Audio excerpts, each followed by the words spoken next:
Tallem! És dolenta! Quin xurro, quin lluç, quin vòmit, quina catàstrofe, quina tragèdia grega en 3 actes! Ens ha quedat com el cul d'un mandril. M'he cremat, Miss, m'he cremat. Però tu què et creus, el torter i poltrona? Que bèstia! A veure, era fàcil. Jo primer els he d'explicar com ser una bona científica.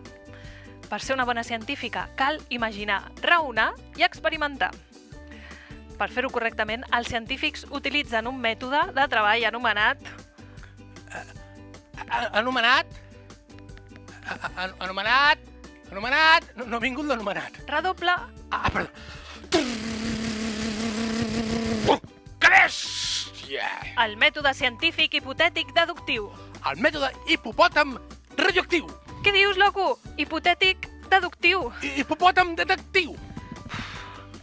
El mètode consisteix en 6 senzills passos. Si els seguiu pas a pas, acabareu sent uns grans científics. Però què fas? Els 6 passos. Tachan! Passa, passa. Fins aquí s'entén prou bé, no? Claro, clarinet, que bèstia!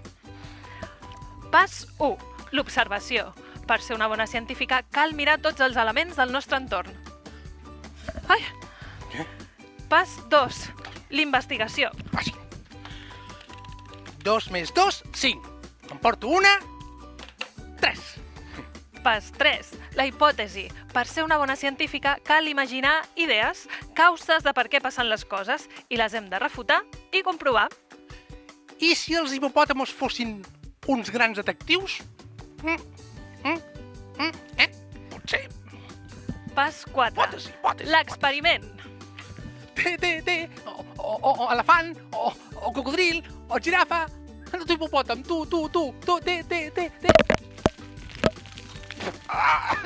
Pas 5. Els resultats. Una bona científica ha de recopilar els resultats dels seus experiments. Però què fas? Recopilar els resultats. No, home, no. La pissarra. Perdó.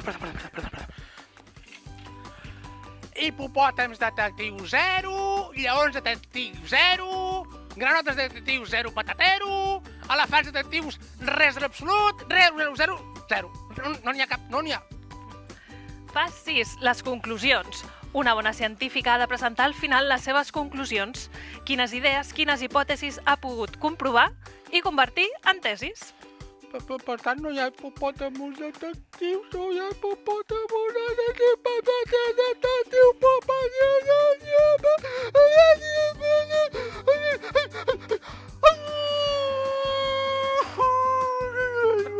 Ara s'entén millor, no?